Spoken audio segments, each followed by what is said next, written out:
नमस्कार दोस्तों, आपका स्वागत है ममता हिंदी कहानियां चैनल में। यहाँ पर आपको मिलेंगी दिलचस्प और रोचक कहानियां जो आपको सोचने पर मजबूर कर देंगी। अगर आपको हमारी कहानियां पसंद आए तो वीडियो को लाइक करें, चैनल को सब्सक्राइब करें और अपने सुझाव कमेंट में जरूर दें।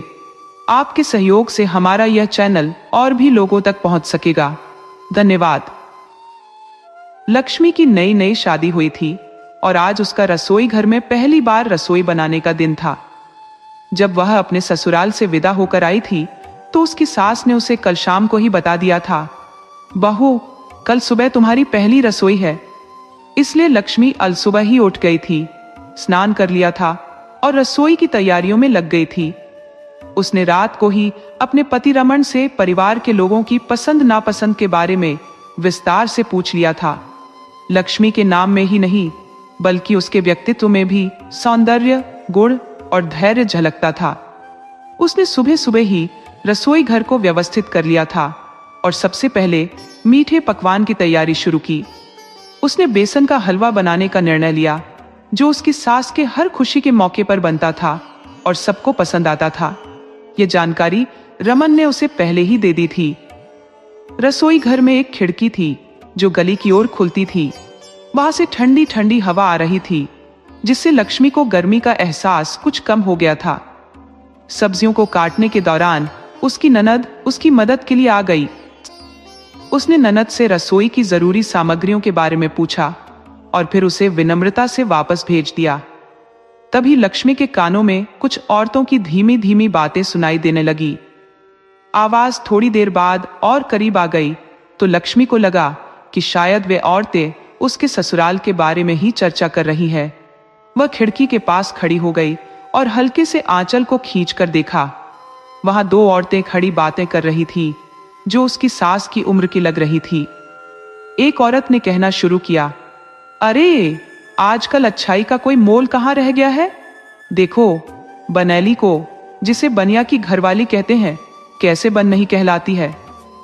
यहाँ देखो, रमन की शादी में उसकी माँ को तो शामिल ही नहीं किया गया और हर जगह बनैली ही मालकिन बनकर घूम रही है।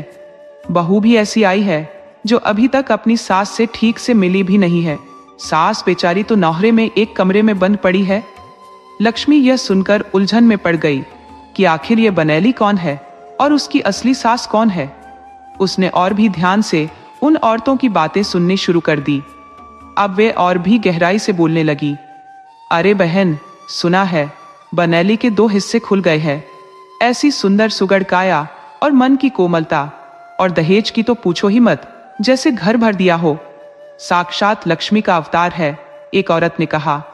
दूसरी औरत ने जवाब दिया, हाँ बहन, उसका नाम भी लक्ष्मी है और वह अब दूसरी बार ससुराल आई है। सुबह सुबह रसोई में लग गई है, पर सास को क्या सुख दिया उसने। वह बूढ़ी औरत बोली, बेचारी तो अलग थलग पड़ी हुई है।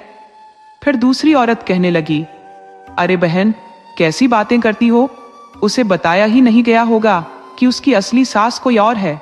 और देखो ना, बच्चे भी कैसे उसके सौतेले जैसे रहते हैं। तभी लक्ष्मी का ध्यान टूटा। कड़ाही में तेल धुआं छोड़ रहा था और उसका मन उन औरतों की बातों को सुनकर दुखी हो गया था। लक्ष्मी की जिज्ञासा और भी बढ़ गई। उसके मन में कई सवाल उमड़ रहे थे। आखिर उसकी असली सास कौन है, बनैली कौन है। मायके वालों ने भी उसे इस बारे में कुछ नहीं बताया था। इन सवालों के चक्रव्यूह में घिरी लक्ष्मी ने जैसे तैसे खाना बना दिया। लक्ष्मी के ससुर का नाम रामदास था। करीब 50-55 साल के अच्छे व्यक्तित्व वाले इंसान थे वे। छोटे से शहर में उनकी एक फैक्ट्री थी। 15 साल पहले वे गांव के पास एक छोटे इलाके में रहते थे और परिवार के बड़े बेटे थे, लाडले थे। जब उनकी जवानी आई तो कुछ कमजोरियों ने उन्हें जकड़ लिया था। रामदास जी की रंगीन मिजाजी की चर्चाएं आम होने लगी थी। तब उनके माता पिता ने उन्हें रोकने की कोशिश की, लेकिन तब तक देर हो चुकी थी। आखिरकार सोच विचार के बाद परिवार ने एक हल निकाला, शादी। वे मानते थे कि विवाह हर समस्या का समाधान होता है। लड़की की तलाश शुरू हुई और आखिरकार 25 की उम्र तक आते आते रामदास का विवाह रुक्मणी से हो गया। रुक्मणी एक खूबसूरत राजकुमारी जैसी दिखने वाली, जिनके आगमन ने रामदास को मानो कमरे से बाहर निकलने की जरूरत ही खत्म कर दी थी। रामदास हर वक्त रुक्मणी के इर्द गिर्द मंडराता रहता और उसके सौंदर्य पर मोहित हो जाता। रुक्मणी भी अपने पति के इस प्रेम को पाकर निहाल थी। वह कहती, सचमुच आप बहुत झूठ बोलते हैं, और उसकी इस अदाओं पर रामदास मर मिटता था। कुछ वर्षों के बाद रामदास का छोटा भाई पढ़ाई के लिए शहर चला गया और उनकी बहन की भी शादी हो गई। अब रामदास के पिता चाहते थे कि उनका बड़ा बेटा उनका कामकाज संभाले। कई बार रामदास के पिता उसे समझा चुके थे, बेटा अब तुम्हारी उम्र हो गई है, तुम अब गृहस्थी के बन गए हो, परिवार आगे बढ़ेगा तो तुम्हें मेरा हाथ बटाना चाहिए। लेकिन रामदास अभी गृहस्थी के बंधनों में बंधने के लिए तैयार नहीं था। वह हर बार कहता, मेरा अभी कोई ऐसा इरादा नहीं है पिताजी, मेरी खेलने कूदने की उम्र है, काम काज में अभी मन नहीं है, और इस तरह वह बात को टाल देता था। जब रामदास पर किसी भी बात का असर नहीं हुआ तो उसके माता पिता ने उसकी सास को बीच में लाकर बहू का सहारा लिया। वे सोचने लगे कि शायद रुक्मणी की बात मानकर रामदास समझ जाएगा। इस समय तक रुक्मणी अब किशोरी से एक जिम्मेदार पत्नी बनने लगी थी। सास उसे हर दिन नई नई बातें समझाने लगी थी ताकि वे रामदास को कामकाज संभालने के लिए तैयार कर सके। घर में अभी तक कोई नन्हा मुन्ना नहीं आया था, इसलिए परिवार ने सोचा कि अगर रामदास के जीवन में कोई संतान आ जाए तो उसे जिम्मेदारियों का एहसास होगा।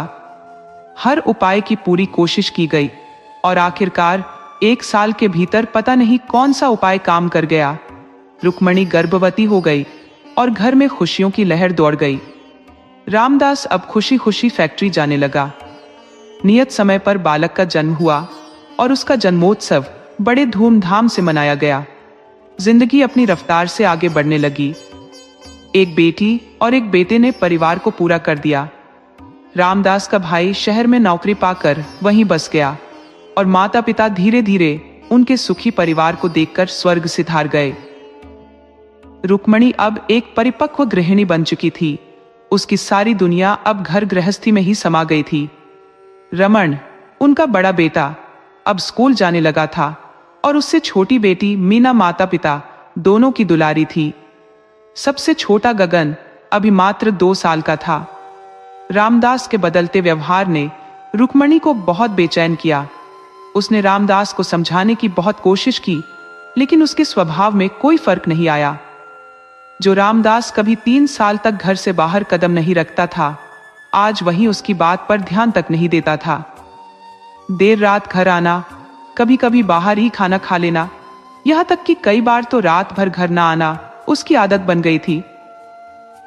रुक्मणी ने एक दिन रामदास से कहा, सुनो जी, आज जल्दी आना, बाजार जाना है। तो रामदास ने बेरुखी से जवाब दिया, मुझे जल्दी आने की क्या जरूरत है, तुम अकेली भी तो जा सकती हो। रुक्मणी ने बच्चों की देखभाल की बात की तो वह कहने लगा, देखो बच्चे बड़े हो रहे हैं, कभी कभी मेरा भी थोड़ा ध्यान रखा करो तो मैं जल्दी आ सकता हूं। रुक्मणी की बातें अब रामदास के लिए बेमानी हो गई थी। उसने दुखी मन से कहा, तुम्हें मेरी क्या जरूरत है, तुम्हारा तो सारा मन बाहर ही लगता है। यहां मैं घर में पिसती रहती हूं और तुम लाट साहब बनकर बाहर घूमते रहते हो। इस तरह की शिकवा शिकायतों ने धीरे धीरे रुक्मणी और रामदास के बीच मनमुटाव पैदा कर दिया और छोटी छोटी बातों पर तकरारें झगड़ों में बदलने लगी। ये नहीं था कि रामदास बच्चों से प्यार नहीं करता था, वह उनके प्रति अपने सभी कर्तव्यों का पालन करता था, लेकिन रुक्मणी के प्रति उसकी अब पहले जैसी रुचि नहीं रही थी। 9 साल पहले वाली रुक्मणी और आज की रुक्मणी में जमीन आसमान का फर्क आ गया था। कभी नाजुक काया वाली रुक्मणी अब दोहरी काया की हो गई थी। गृहस्थी के बंधनों में उलझकर रुक्मणी के चेहरे की रौनक मंद पड़ गई थी। उसके स्वभाव में भी अब वह पहले जैसी मधुरता नहीं रही थी। हालांकि जब भी उसे मौका मिलता वह अपने संपूर्ण प्रेम का इजहार रामदास के प्रति करती और उसकी हर खुशी का ध्यान रखती। पर बीते 4-5 वर्षों में रामदास का ध्यान रुक्मणी से हटकर कहीं और ही लगा रहा था। इसका एक कारण था, पिछले 3 वर्षों में 3 संतानों का आगमन और सास के गुजर जाने के बाद घर की सारी जिम्मेदारियों का रुक्मणी पर आ पड़ना। रुक्मणी ने महसूस किया कि रामदास उससे दूर जा रहा है। उसने कोशिश की कि उसे अपनी मुश्किलों और बच्चों की जरूरतों के बारे में बताकर अपनी ओर खींच सके, पर हर बार वह अनसुना कर दिया जाता। रामदास हमेशा यही कहता, तुझे किस चीज की कमी है? मैं तेरी सारी जरूरतें पूरी कर रहा हूं, फिर क्यों परेशान होती है? रुक्मणी कहती, सुविधाएं सब कुछ नहीं होती, मुझे तुम्हारा साथ चाहिए, तुम्हारा सहयोग चाहिए। लेकिन रामदास का दिल अब पिघलने वाला नहीं था। असल में अब रुक्मणी से रामदास की दिलचस्पी खत्म हो चुकी थी। उसकी बातों का जवाब देना तो दूर, वह उससे बचने लगा था। बीते 2-3 सालों में उनके बीच छोटी छोटी बातों पर भी कलह होती रही। रामदास के प्रेम के बिना रुक्मणी की स्थिति ऐसी हो गई थी कि वह अपनी इच्छाओं को कुचलते हुए अंदर ही अंदर घुटने लगी थी। अब तो छोटी छोटी बातों पर वह झगड़ा करने को तैयार रहती। उसका स्वभाव चिड़चिड़ा हो गया था। इन हालातों का असर बच्चों पर भी पड़ने लगा था। माता पिता के रोज रोज के झगड़ों ने बच्चों को डरा दिया था। रुक्मणी का क्रोध और असंतोष कभी कभी निर्दोष बच्चों पर उतर जाता और वे सब इस तनाव से बचने के लिए अपने अपने में सिमटने लगे। अब रामदास भी शहर की फैक्ट्री में ज्यादा समय बिताने लगा था। माता पिता के गुजर जाने के बाद तो वह बिल्कुल आजाद हो गया था और रुक्मणी की गृहस्थी में फंसने के बजाय उसने अपने पुराने दोस्तों के साथ वक्त बिताना शुरू कर दिया। फिर जब रुक्मणी ने होश संभाला तो रामदास उसके दायरे से बाहर निकल चुका था। दोनों के बीच अब एक बड़ी खाई पसर चुकी थी, जिसने उनके रिश्ते को खोखला बना दिया था। इस परिस्थिति का असर बच्चों पर भी पड़ने लगा था और रामदास और भी दूर होता चला गया। फैक्ट्री में रामदास का सामना अक्सर लाला चंद्रलाल मुंशी से होता था, जो पिता के समय से ही वहां काम कर रहे थे। रामदास उनके प्रति काफी सम्मान रखता था और फैक्ट्री के सारे कागज पत्रों का जिम्मा उन पर छोड़ दिया करता था। लाला चंद्रलाल उम्र में बुजुर्ग थे और बेटी की तरह रामदास को सलाह देते रहते थे। 2 साल पहले लाला चंद्रलाल के परिवार में एक भयानक दुर्घटना घटी थी, जिसमें उनकी पत्नी, बहू और बेटे का निधन हो गया था। उनकी इस दुनिया में बस एक निशानी बची थी, उनकी पोती सीमा, जो अब 15-16 साल की थी। जब भी रामदास फैक्ट्री में ज्यादा समय बिताता, अक्सर लाला चंद्रलाल उसके लिए घर से खाना लेकर आते थे। रुक्मणी से झगड़े के बाद जब भी रामदास फैक्ट्री में ही रात गुजारता, लाला चंद्रलाल उसे अपने घर खाने के लिए बुला लेते थे। वहीं पर रामदास की नजर सीमा पर पड़ी। सीमा की खिलती हुई सुंदरता ने रामदास के मन को भा लिया और वह उसकी ओर खींचने लगा। 9-10 साल पहले रुक्मणी भी उसे इसी तरह भा गई थी। समय के साथ सीमा भी रामदास से बातचीत करने लगी थी। इसे आप सौभाग्य कहें या दुर्भाग्य, अचानक एक दिन लाला चंद्रलाल बीमार पड़ गए और कुछ दिनों तक फैक्ट्री नहीं जा सके। जब रामदास इस बात की जानकारी लेने उनके घर पहुंचा, तो उसने देखा कि लाला चंद्रलाल की तबीयत नासाज है और उनकी देखभाल की जिम्मेदारी रामदास ने स्वयं अपने कंधों पर ले ली। इस तरह रामदास का घर में आना जाना बहुत बढ़ गया।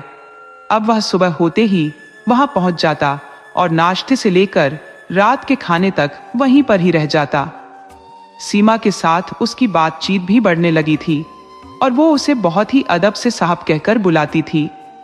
जैसे जैसे रामदास की सीमा से निकटता बढ़ रही थी, वैसे वैसे रुक्मणी उसके दिल से और भी दूर होती जा रही थी। सीमा के लिए यह सब कुछ समझ से बाहर था।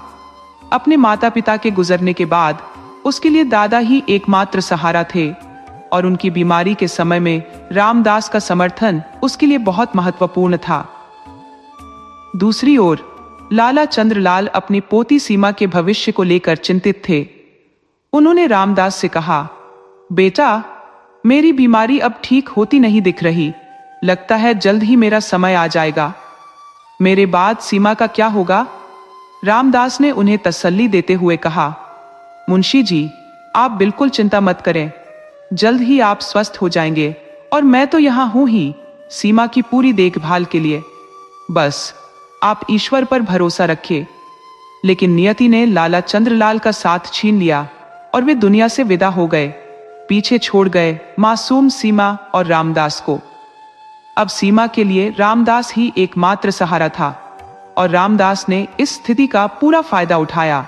वह सीमा की देखभाल में अपना अधिकतर समय बिताने लगा और धीरे धीरे सीमा उस पर पूरी तरह निर्भर हो गई। फिर एक दिन ऐसा आया जब रामदास घर लौटा तो उसके साथ सीमा भी थी। अब वह उसकी दूसरी पत्नी बन चुकी थी। रुक्मणी के दिल में जो थोड़ी बहुत उम्मीद बची थी वह भी पूरी तरह से खत्म हो गई।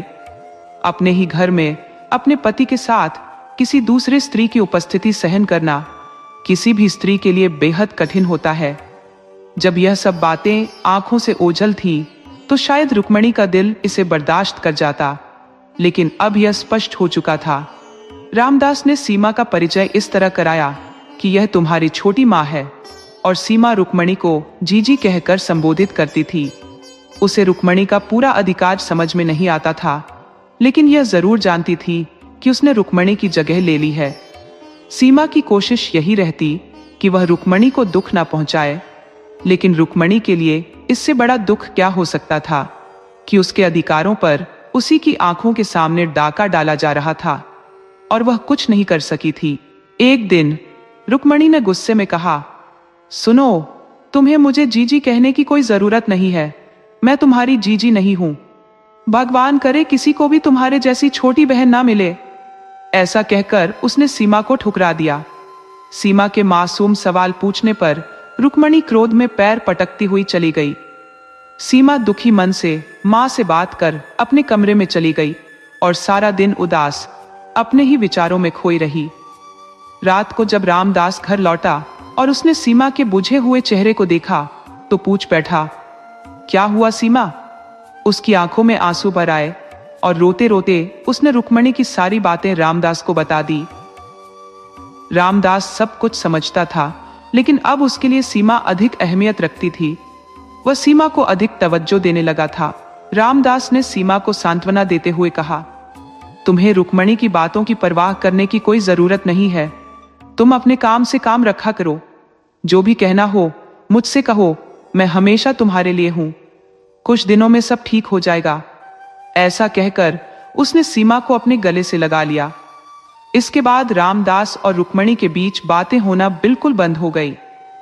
एक तरफ रामदास के मन में रुक्मणी के सामने अपराध बोध था और दूसरी तरफ रुक्मणी का क्रोध, जिसने दोनों को एक दूसरे से पूरी तरह दूर कर दिया था। अब रामदास पूरी तरह से सीमा का हो गया था। उसने बच्चों की जरूरतों को भी सीमा से पूछकर ही पूरा करना शुरू कर दिया। बच्चों की मासूमियत भरी बातें सुनकर सीमा का दिल खुश हो जाता था। 3-4 साल तक अकेलेपन में बिताने के बाद सीमा अब एक भरे पूरे परिवार का हिस्सा बन गई थी। जब बच्चे उसे छोटी माँ कहकर बुलाते तो उसके भीतर बड़प्पन का एहसास होता, और जब रामदास उसके लिए स्नेह बरसाता, उसकी हर छोटी बड़ी ख्वाहिश पूरी करता, तो जैसे पिता की कमी पूरी हो जाती थी। इस घर में एक अजीब सा रिश्ता पनप रहा था, जहां एक तरफ रामदास और सीमा का अपनापन था, वहीं दूसरी तरफ रुक्मणी की नफरत और दूरी बढ़ने लगी थी। रुक्मणी की यह नफरत बच्चों पर भी असर डालने लगी, क्योंकि वह अपने बच्चों को सीमा से दूर रखना चाहती थी। उसे डर था कि जैसे उसका पति उसे छोड़ चुका है, वैसे ही उसके बच्चे भी कहीं सीमा के प्यार के चलते उससे दूर ना हो जाएं। इन हालातों ने रुक्मणी को और भी अधिक चिड़चिड़ा बना दिया था, जबकि सीमा को इन घटनाओं का फायदा हुआ, क्योंकि बच्चों को अब रामदास और सीमा का अधिक प्यार और दुलार मिलने लगा था। 2 साल गुजरते गुजरते सीमा गर्भवती हो गई। इस दौरान रुक्मणी के मन में उपजे गहरे दुख के साए और भी गहरे होते गए। वह अब दिल से मानने लगी थी कि समाज में रुक्मणी को ही पत्नी का दर्जा प्राप्त है, लेकिन घर के माहौल में अब सब कुछ बदल चुका था। जैसे जैसे समय बीत रहा था, सीमा ने रामदास के मन में रुक्मणी के खिलाफ धीरे धीरे संदेह के बीज बोने शुरू कर दिए। उसने रुक्मणी के खिलाफ बातें रामदास के कानों में भरनी शुरू कर दी। हालांकि रामदास ने अब तक रुक्मणी के साथ कोई दुर्व्यवहार नहीं किया था, और वह अपने बच्चों को बहुत प्यार करता था, लेकिन सीमा के प्रति रुक्मणी के व्यवहार पर उसे खिन्नता होती थी। फिर भी वह सब कुछ अनदेखा कर दिया करता था।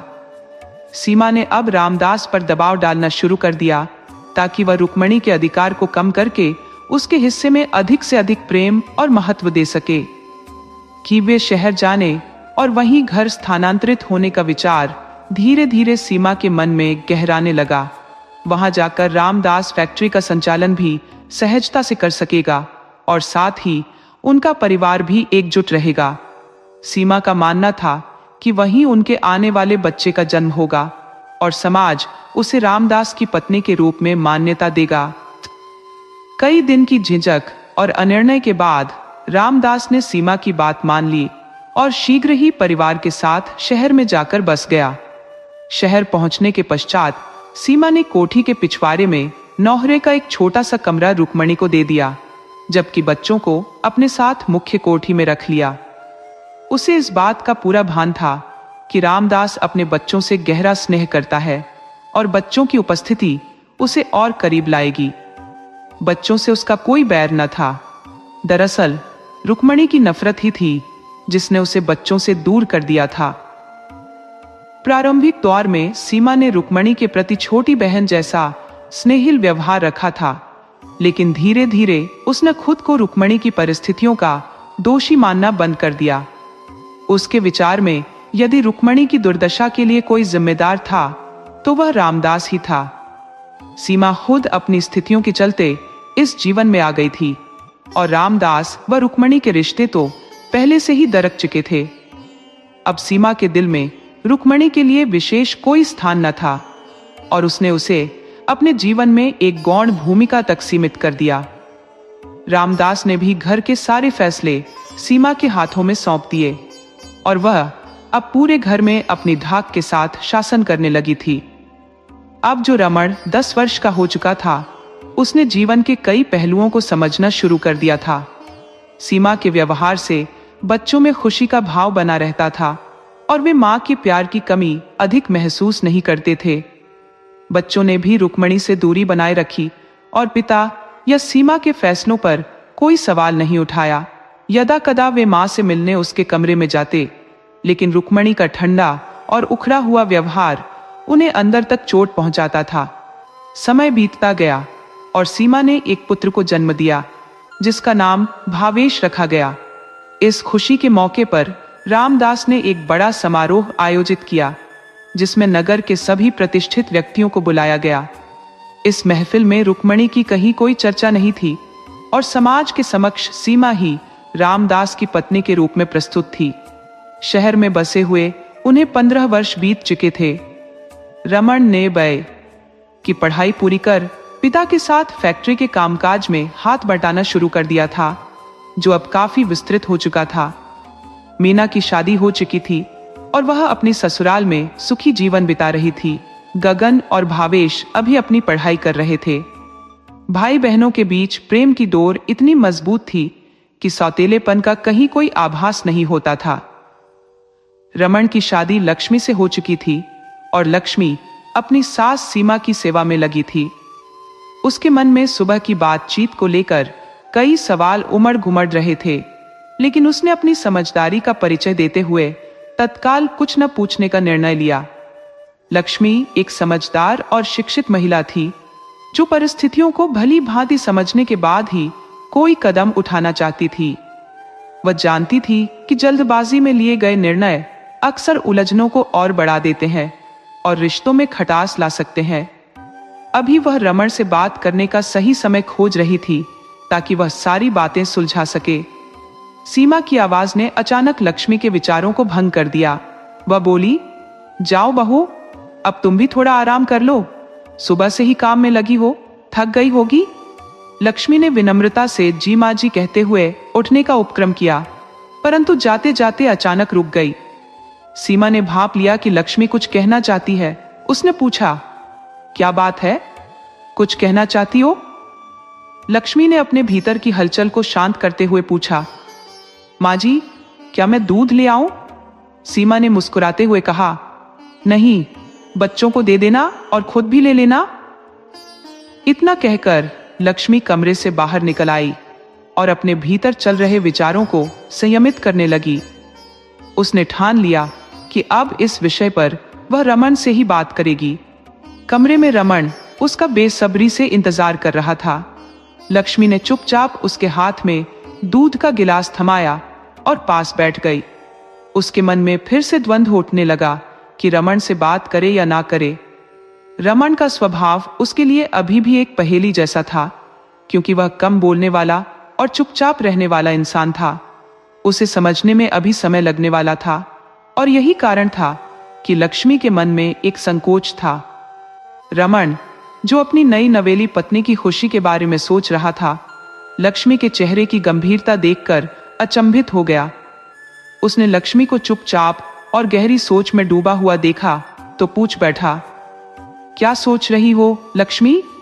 लक्ष्मी ने जल्दी से अपने विचारों को छिपाने की कोशिश की और बोली, कुछ नहीं, बस थोड़ा थक गई हूं। रमन ने लक्ष्मी के हाथ से गिलास लेते हुए उसके चेहरे की थकान को समझने का प्रयास किया। उसने सोचा, शायद मायके में लक्ष्मी ने कभी इतना काम नहीं किया होगा और आज सारा दिन उसने घर के कामों को संभाला है। रमन का मन उसे कुछ पूछने के लिए मचल उठा, लेकिन वह बात शुरू करने से पहले ही खुद को रोक लेता। लक्ष्मी को महसूस हुआ कि अगर वह इस क्षण का उपयोग नहीं करेगी तो वह हमेशा के लिए अपने सवालों के उत्तर से वंचित रह जाएगी। उसने धीमे स्वर में कहा, मैं आपसे कुछ पूछ सकती हूं? रमन ने सहजता से कहा, पूछो ना लक्ष्मी, अब हम पति पत्नी हैं, इसमें हिचक कैसी? अगर मुझसे दिल की बात नहीं करोगी तो और किससे करोगी? लक्ष्मी ने थोड़ी हिम्मत जुटाई और बोल पड़ी, रमन जी, मैं जानना चाहती हूं कि ये सीमा मम्मी कौन है और आपकी अपनी माँ कहाँ है? ये सवाल जैसे एक विस्फोट था। रमन के चेहरे पर हैरानी की लहर दौड़ गई। उसका हाथ लक्ष्मी के हाथ से फिसल गया और वह सोच में डूब गया कि लक्ष्मी को यह बात किसने बताई। उसने घबराकर पूछा, घर में कोई चर्चा हुई है क्या? लक्ष्मी ने गंभीर स्वर में कहा, नहीं, घर में कोई बात नहीं हुई। लेकिन क्या यह सच है? उसने रमन का हाथ थामकर फिर पूछा। रमन का चेहरा सफेद पड़ गया और उसने बुझे स्वर में कहा, हाँ, यह सच है। रमन की सोच में डूबे होने का प्रश्न था। आखिर उसे यह कैसे पता चला? सीमा की मां तो हर संभव प्रयास में लगी थी कि शादी से उसे दूर ही रखा जाए। अब इस पर सीमा की मां क्या कहेंगी? हमने तो इस बात को उसके परिवार से भी छिपा रखा था। हल्की घबराहट से रमन ने पूछा, सीमा, तुम्हें कैसे मालूम हुआ लक्ष्मी? उसने अपने हाथ को उसकी पत्नी के कंधे पर रखते हुए कहा। उसकी नजरें लक्ष्मी की आंखों में जैसे जवाब खोजने लगी। लक्ष्मी ने तब बताया कि सुबह गली में कुछ औरतें जो बातें कर रही थी वह उसने सुनी थी। इस पर रमन ने कहा, सीमा हमारी छोटी माँ है, लेकिन मेरी असली माँ रुक्मणी है जो कोठी के पीछे रहती है। रमन ने अपने बचपन से लेकर अब तक की सारी कहानी लक्ष्मी के सामने रख दी। उसकी आंखों में आंसू थे जो उसकी असहायता और विवशता को बयान कर रहे थे। उसने बताया कि सीमा माई हमेशा उनकी मां के खाने पीने और पहनावे का ध्यान रखती थी। बचपन में कभी पढ़ाई का बहाना बनाकर उन्हें मां से दूर रखा गया, तो कभी मां की मानसिक स्थिति का हवाला देकर उन्हें अलग रखा गया। रमन ने कहा, जब तक मैं छोटा था तब भी मां से मिलने के मौके निकालता था, लेकिन व्यस्तता में कभी कभी ही मां के पास जाकर उन्हें खाना खिलाता और देख आता था। लक्ष्मी ने आश्चर्य से रमन को देखा, जैसे वह किसी अनहोनी को देख रही हो। उसने कहा, रमन जी, कैसे कोई अपनी ही मां के साथ ऐसा कर सकता है? तुम्हारे पिता ने तुम्हारी मां के साथ अन्याय किया और तुम भी कभी विरोध नहीं कर पाए। तब तुम छोटे थे, पर अब तुम समर्थ हो। आज तुम्हारी क्या मजबूरी है? उसकी आवाज में दुख के साथ क्रोध भी था। रमन ने गहरी सांस लेते हुए कहा, लक्ष्मी, घर का माहौल तुम नहीं जानती। छोटी मां इस घर की मालकिन है। जो वह सही समझती है वही होता है। हम उनके सामने कुछ नहीं कह सकते। इंदिरा ने एक थके हुए और लाचार स्वर में कहा। तो लक्ष्मी बोली, पर क्या तुमने कभी घर में यह बात उठाई कि तुम अपनी मां को अपने साथ रखना चाहती हो? आखिर तुम घर के बड़े बेटे हो, इतना हक तो तुम्हारा होगा ही। लक्ष्मी का यह सवाल सुनकर रमन ने जवाब दिया, नहीं, फैक्ट्री और ये घर दोनों पापा के नाम पर है। सीमा माए ने ही बचपन से हमारा ख्याल रखा है। हम तीनों भाई बहनों को माँ का प्यार दिया है, हम उन्हें कैसे नाराज कर सकते हैं? और अगर पापा भी नाराज हो गए तो? रमन ने अपने विचार और अपनी मजबूरियां लक्ष्मी के सामने रख दी। और मम्मी तो वैसे भी मानसिक रूप से अस्थिर है। लक्ष्मी ने गहरी सांस लेते हुए कहा, रमन, वो तुम्हारी सगी माँ है और उनकी इस हालत के लिए जिम्मेदार कौन है, क्या तुम नहीं जानते?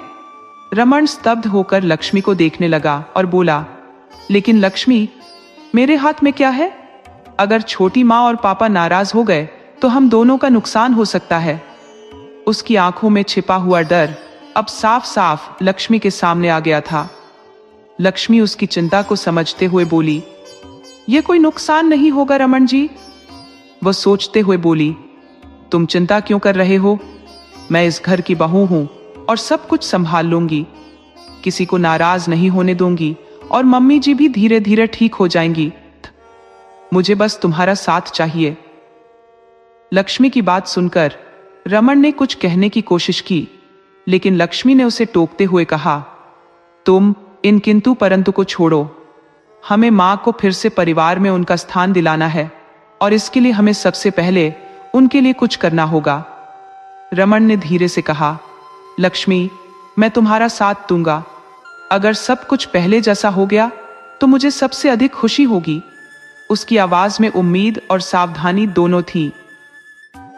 लक्ष्मी ने आश्वस्त होकर कहा, चिंता मत करो रमन जी, बस मेरी बात ध्यान से सुनो।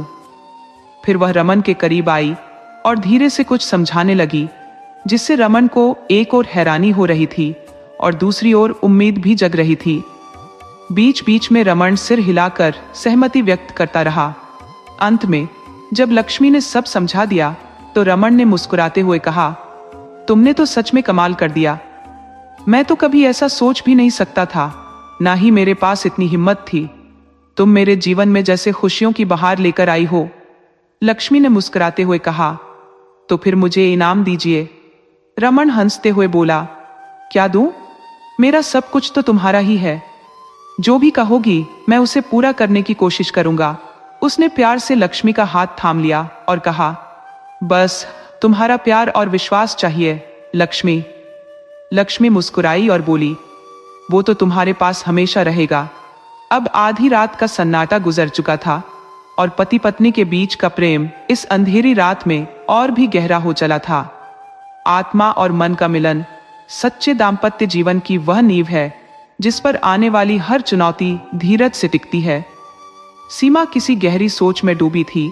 तभी रमन हड़बड़ाते हुए आया और बोला, छोटी माँ, मम्मी की तबीयत बहुत खराब है, खाना भी नहीं खा पाई है और उनकी सांसें भी बेहद तेज चल रही हैं। क्या डॉक्टर को बुलवाना चाहिए? नहीं, सीमा ने घबराते हुए कहा, डॉक्टर बुलाने में देर हो सकती है, शायद हमें उन्हें तुरंत अस्पताल ले जाना पड़ेगा। रमन की बातों से सीमा को कुछ समझ नहीं आ रहा था कि वह क्या कहे। दरअसल कुछ दिन पहले ही वह रुक्मणी की देखभाल करने के लिए वहां गई थी, लेकिन शादी की व्यस्तताओं में उलझकर वह अपने कर्तव्य से विमुख हो गई। उसने नौकरानी से भी यह नहीं पूछा था कि उन्होंने ठीक से ध्यान रखा या नहीं। अब उसे डर सताने लगा था कि कहीं कुछ अनहोनी ना हो गई हो। उसने खुद से सवाल किया कि कहीं रमन और बच्चों की नजरों में वह गिर न जाए, और सबसे बड़ा डर यह था कि कहीं रामदास ने उसे गलत समझ लिया तो। इस समय बहू घर पर है, पता नहीं उसे क्या क्या खबर लगी होगी। और रमन, वह भी अब बदला बदला सा लग रहा था। सीमा, चलो डॉक्टर के पास चलते हैं, रमन बोला। सीमा खुद को समेटते हुए बोली, शादी के कामों में मैं उनका सही से ध्यान नहीं रख पाई। नौकर तो तुम जानते ही हो, वे कभी ढंग से काम नहीं करते। मैं भी साथ चलती हूँ। तुम्हारे पापा तो फैक्ट्री चले गए हैं। अस्पताल के बाहर डॉक्टर के कमरे के सामने सीमा बेचैनी से बेंच पर बैठी थी। रमन और लक्ष्मी रुक्मणी के साथ अंदर थे। उसके दिमाग में बहुत से सवाल उमड़ रहे थे। सुबह जो कुछ हुआ वह अब तक उसे पूरी तरह समझ नहीं आया था। उसे रमन से बात करने का मौका भी नहीं मिला था और अब एक और परेशानी उसके सिर पर आ खड़ी हुई थी।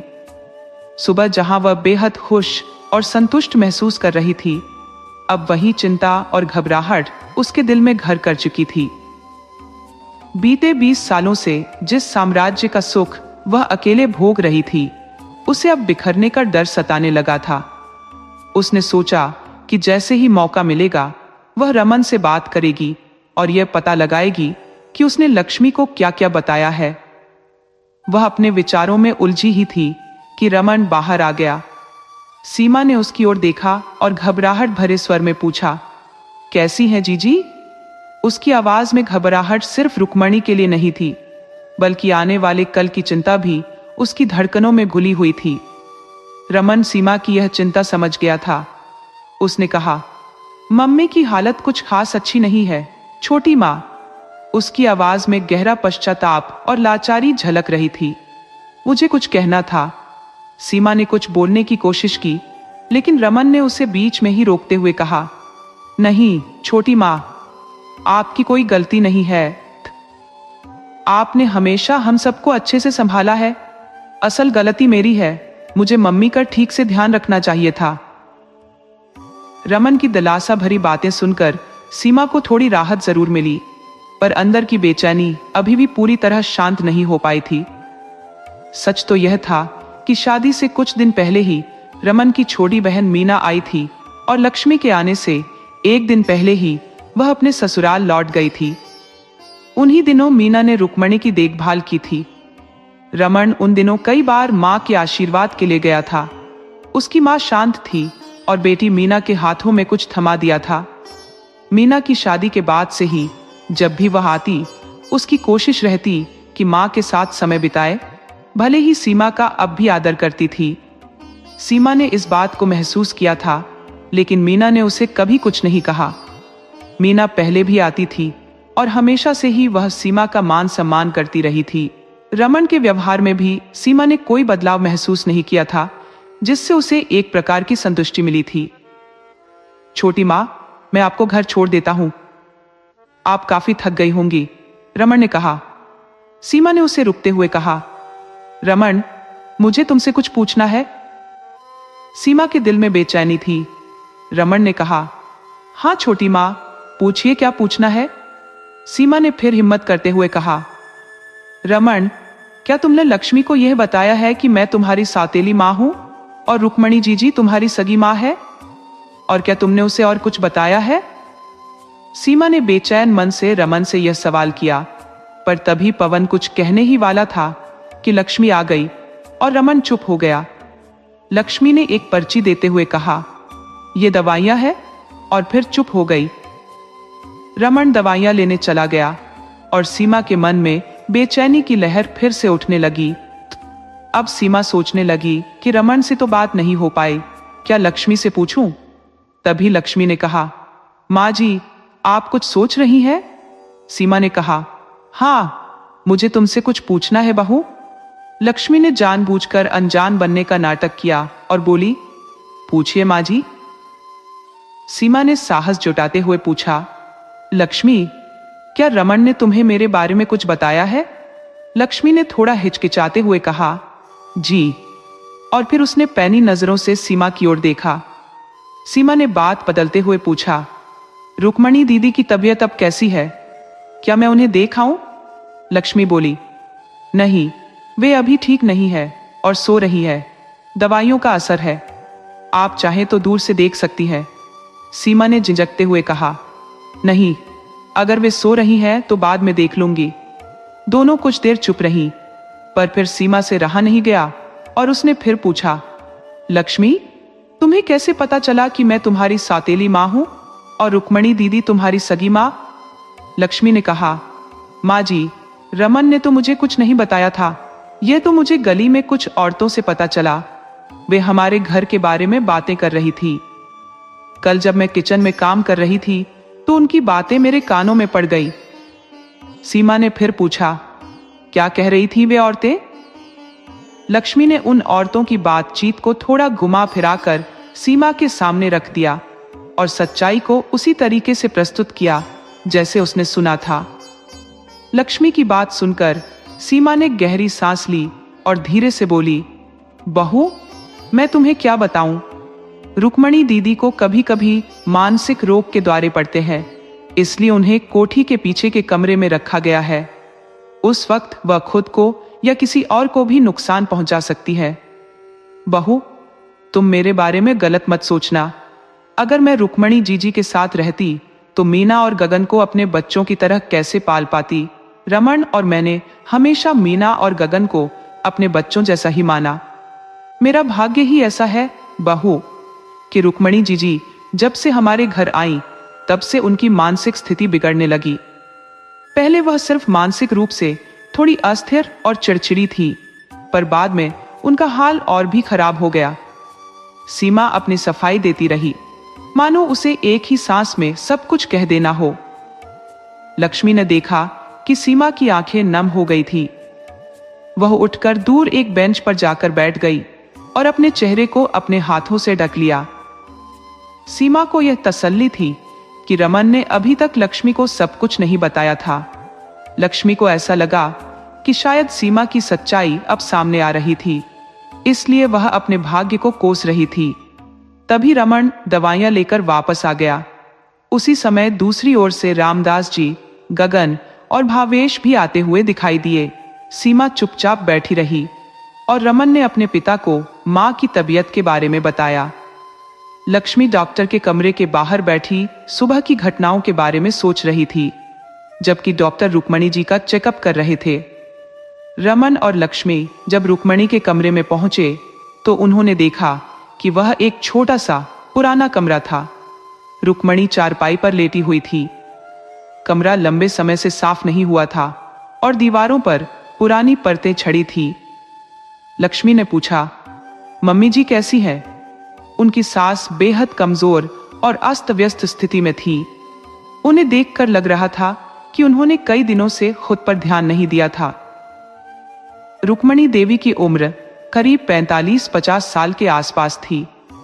अपने समय में वह बेहद सुंदर रही होंगी, लेकिन उम्र की क्रूरता ने उनके शरीर को थका दिया था। उनके बाल उलझे हुए थे, चेहरे पर झुर्रियां थी और वह एक पुरानी चादर ओढ़े लेटी थी। ऐसा लग रहा था जैसे मीना के जाने के बाद किसी ने उनकी ओर ध्यान नहीं दिया। जब रुक्मणी ने रमन और लक्ष्मी को देखा तो वह उठने की कोशिश करने लगी, पर कमजोर शरीर उन्हें उठने नहीं दे रहा था। रमन ने उन्हें सहारा दिया और लक्ष्मी ने उनके पैर छुए। रुक्मणी ने उन्हें आश्चर्य से देखा, उनकी आंखों में आंसू थे। रुक्मणी ने बहुत धीमी और कमजोर आवाज में कहा, मैं ठीक हूं बेटा। उन्होंने लक्ष्मी की ओर देखते हुए कहा, तुम रमन की बहू हो, तुम यहां कैसे आई? उनकी आवाज इतनी कमजोर थी कि हर शब्द बोलने के लिए उन्हें पूरा जोर लगाना पड़ रहा था। लक्ष्मी ने उनके हाथों को अपने हाथों में लिया और चारपाई पर बैठ गई। रुक्मणी के पैरों के पास बैठकर लक्ष्मी ने उन्हें दिलासा दिया और कहा, मम्मी जी, आप चिंता मत कीजिए, अब आपकी बहू आ गई है और मैं आपको किसी भी तकलीफ या परेशानी से दूर रखूंगी। इस पर रुक्मणी की आंखें नम हो गई और वे भावुक होकर बोली, बहू, जवानी तो दुखों में ही गुजर गई, अब बुढ़ापे में सुख का क्या मोल? रमन ने लक्ष्मी से कहा, चलो लक्ष्मी, हम मम्मी जी को अस्पताल लेकर चलते हैं। मैं बाहर सबको सूचित करता हूं, तब तक तुम मम्मी जी के कपड़े वगैरह तैयार कर दो। रमन बाहर चला गया और लक्ष्मी रुक्मणी के पास बैठ गई। वह उनसे कहने लगी, मम्मी जी, ऐसा लगता है जैसे आपने अपने जीवन से पूरी तरह निराशा महसूस कर ली है। रुक्मणी ने गहरी सांस लेकर कहा, अब इस जीवन में रखा ही क्या है? पति और बच्चे सभी पराये से लगने लगे हैं, अपना तो कोई नहीं बचा। अब तो बस मौत ही राहत दे सकती है। इस अकेलेपन से अब और सहन नहीं होता। इस कमरे में पड़े पड़े बरसों बीत गए, बाहरी दुनिया को देखे मानो युग बीत गए हों। रुक्मणी की लंबी बातें सुनते सुनते उन्हें खांसी आ गई। लक्ष्मी ने उनकी पीठ और सीने पर हाथ फेरते हुए उन्हें आराम देने की कोशिश की, फिर उन्हें पानी पिलाया। थोड़ी देर बाद लक्ष्मी ने उन्हें भोजन करने का आग्रह किया और धीरे धीरे उनके मुंह में छोटे छोटे निवाले रखने लगी। कुछ निवाले खाने के बाद रुक्मणी ने मना कर दिया और लेटने लगी। लक्ष्मी ने उन्हें सहारा देकर बिस्तर पर लेटाया। थोड़ा आराम मिलने पर रुक्मणी फिर से बोलने लगी, जैसे वर्षों की चुप्पी आज टूट गई हो, मानो उनके दिल की सारी बातें आज बाहर आनी हो जो अब तक दबे पड़ी थी। रुक्मणी ने उदास स्वर में कहा, बहू, यह अकेलापन जैसे जान ही लेने को आता है, कुछ भी मन को नहीं भाता। बस भगवान से यही प्रार्थना है कि वह मुझे उठा ले। लक्ष्मी ने उनके हाथ को सहलाते हुए जवाब दिया, मम्मी जी, ऐसा नहीं कहते। अगर बुरे दिन है तो अच्छे भी लौटेंगे। आपके पुराने सुखद दिन भी फिर से आएंगे। अब मैं यहाँ हूँ और मुझे भी तो अपने पति की जननी के साथ रहने का अधिकार है ना? थोड़ा हंसते हुए रुक्मणी ने पूछा, एक बात बता बहू। लक्ष्मी ने जिज्ञासु होते हुए कहा, क्या मम्मी जी? रुक्मणी ने मुस्कुराते हुए कहा, तूने रमन पर क्या जादू कर दिया? वह डॉक्टर को बुलाने चला गया। वो तो कभी सीमा की इजाजत के बिना एक गोली भी नहीं लाता था। लक्ष्मी ने मुस्कुराते हुए कहा, मम्मी जी, सुबह का भूला शाम को घर आ जाए तो उसे भूला नहीं कहते। इतना सुनते ही रुक्मणी चुप हो गई। तभी रमन आ गया और दोनों ने मिलकर रुक्मणी को सहारा दिया। फिर उन्हें अस्पताल लेकर गए। रामदास, सीमा, गगन और भावेश सभी उन्हें देखने के लिए कमरे में गए, पर दवाइयों के असर के कारण रुक्मणी गहरी नींद में थी। उनके चेहरे पर एक अजीब सी मुर्दनी थी। जब रामदास की नजर रुक्मणी पर पड़ी तो वह हक्का बक्का रह गए। सालों से उन्होंने रुक्मणी को देखा ही नहीं था। लगभग 60 की उम्र में भी वह खुद तंदुरुस्त और प्रभावशाली लग रहे थे, लेकिन उनसे कुछ साल छोटी रुक्मणी बुरी तरह बूढ़ा गई थी। उनका चेहरा झुर्रियों से भर चुका था, बाल सफेद हो गए थे और शरीर इतना कमजोर हो गया था कि मानो हड्डियों का ढांचा मात्र रह गया हो। रामदास को अपनी पुरानी यादें ताजा हो गई, जब रुक्मणी के बिना वे एक पल भी नहीं रह पाते थे। अब वह वही रुक्मणी नहीं थी जिनके लिए उन्होंने कभी घर नहीं छोड़ा था। सीमा, जो अब तक रुक्मणी की देखभाल की जिम्मेदारी निभाती आ रही थी, खुद को असहज महसूस करने लगी। उसने सबको यह यकीन दिलाया था कि वह रुक्मणी का ख्याल अच्छे से रख रही है, पर हकीकत कुछ और थी। सीमा खुद को गलती का एहसास दिलाते हुए बाहर निकलने लगी। रामदास और सीमा दोनों के मन में बहुत कुछ चल रहा था। खासकर नई बहू लक्ष्मी के सामने वे शर्मिंदगी महसूस कर रहे थे। उन्हें यह भी डर सता रहा था कि रुक्मणी की ऐसी हालत लक्ष्मी और उसके परिवार के सामने खुल जाएगी। अस्पताल से बाहर निकलते समय रामदास ने रमन की तरफ मुड़कर अपनी जेब से नोटों की गड्डी निकालकर उसके हाथ में रख दी। लक्ष्मी ने सीमा से कहा, मम्मी जी, आप भी घर जाएं, आप थक गई होंगी, हम यहाँ संभाल लेंगे। गगन और भावेश भी बोले, भाभी, हम भी यहीं रुक जाते हैं। पर सीमा चुपचाप रामदास के पीछे चल पड़ी। सीमा सोच रही थी कि शायद रामदास उससे कुछ कहेंगे या कोई सवाल पूछेंगे, लेकिन रामदास खुद अपनी गलती से शर्मिंदा थे। उन्होंने कभी रुक्मणी की हालत पर ध्यान नहीं दिया, हमेशा सीमा की बातों पर भरोसा करते रहे।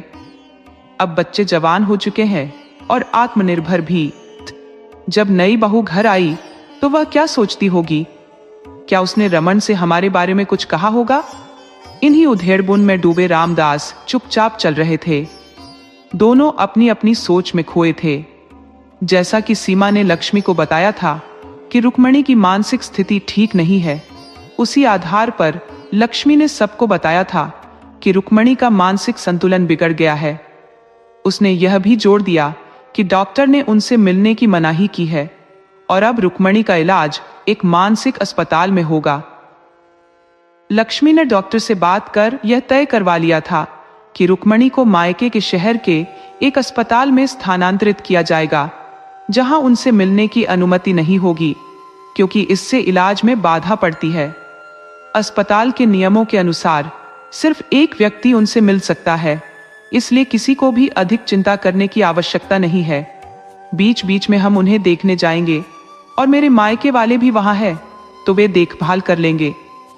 लक्ष्मी ने आश्वस्त करते हुए कहा कि वह ससुराल की बदनामी नहीं होने देगी। इस तरह रुक्मणी अस्पताल में रहने लगी। 1 साल बीत गया।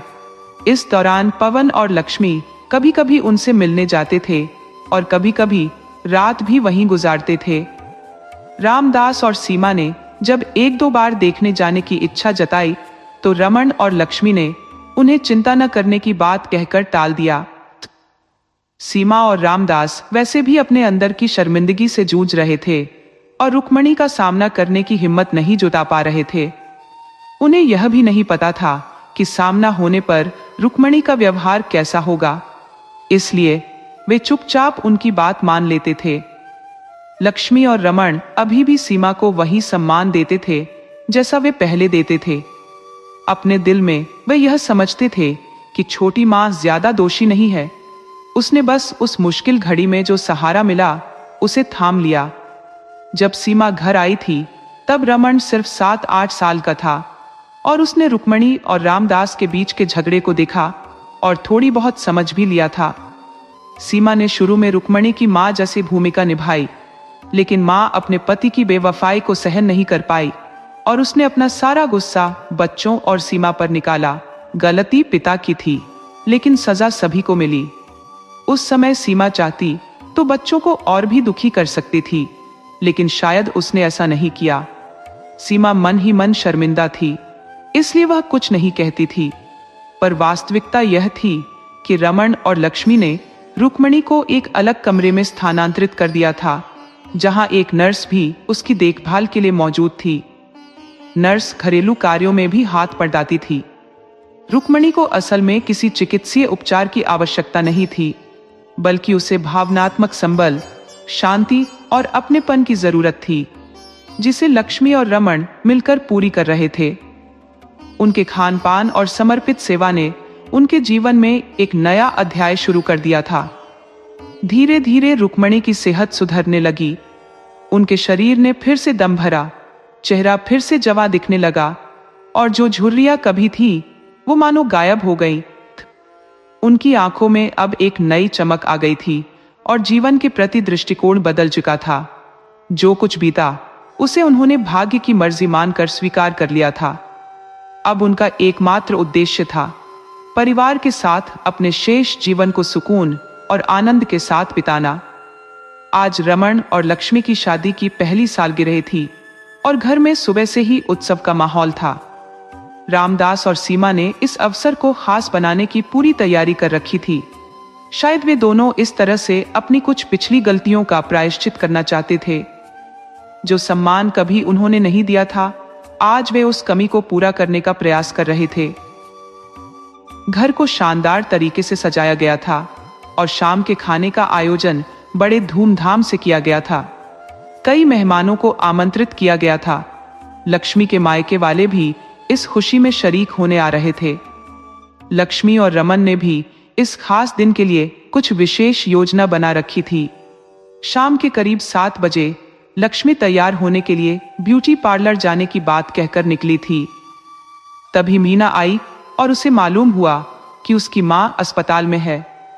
उसे महसूस हुआ कि शायद उसकी मां के दिन अब बहू के आने से बेहतर हो सकते हैं। तभी उसने देखा कि लक्ष्मी आ रही थी और उसके साथ एक प्रभावशाली महिला भी थी। सभी की निगाहें उस महिला पर टिक गई, खासकर लक्ष्मी के मायके वाले जो पहले से ही आ चुके थे।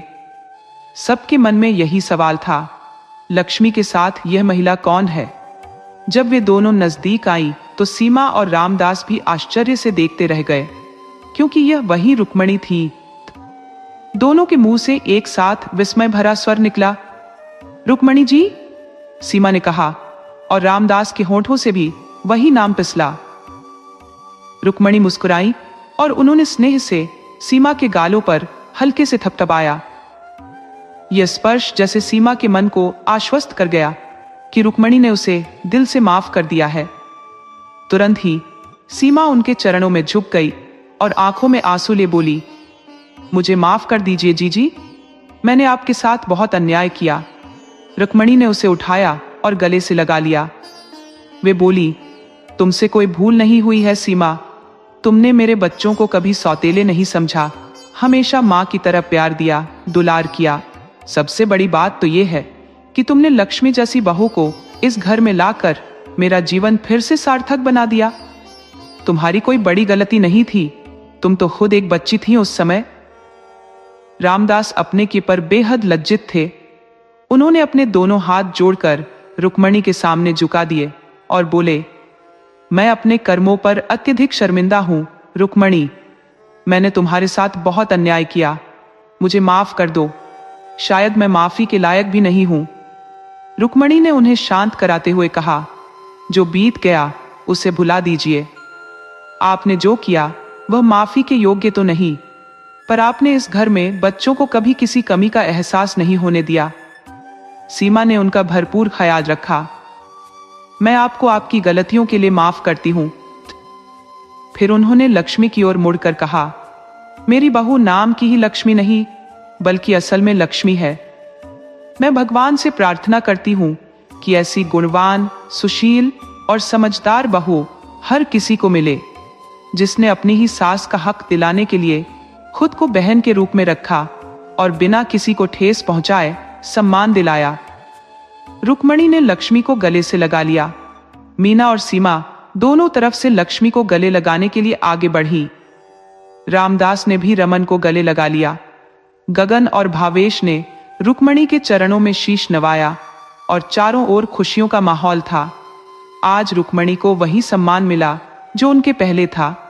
सीमा ने उन्हें बड़ी बहन की तरह अपनाया, जैसे उन्होंने शुरू में किया था, और अब वह सब कर रही थी जो उन्हें पहले करना चाहिए था।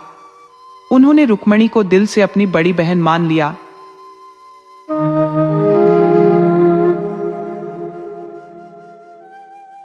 उत्तर प्रदेश के एक सुदूर गांव में एक परिवार वास करता था, जिसमें मात्र 5 सदस्य निवास करते थे। उस परिवार के मुखिया का नाम बलदेव सिंह था, जबकि उसकी पत्नी को दयावती के नाम से जाना जाता था।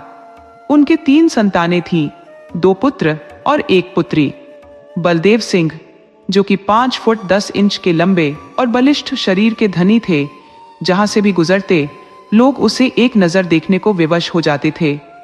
खेतीबाड़ी के कार्यों में कुशलता के चलते परिवार की आर्थिक स्थिति स्थिर थी और गुजारा आराम से चलता था। बलदेव सिंह अपनी मर्यादा में रहना पसंद करता था और वह किसी की विशेष परवाह नहीं करता था, चाहे वह गांव का मुखिया ही क्यों न हो। गांव के समृद्ध लोग उसकी इस आत्मनिर्भरता से चिढ़ते थे। एक दिन गांव के मुखिया ने बलदेव सिंह को बुलाया और कहा, देखो बलदेव, जब भी यहां से गुजरो सिर झुकाकर गुजरा करो, छाती तान कर नहीं। ये हमारा आदेश है। बलदेव ने बड़ी विनम्रता से उत्तर दिया, नंबरदार जी। पर मुखिया ने उसकी बात बीच में ही काटते हुए कहा, जो कहा जा रहा है उसे चुपचाप सुनो और मानो। बलदेव बिना कुछ बोले वहां से चला गया, लेकिन उसके मन में विचार उमड़ने लगे।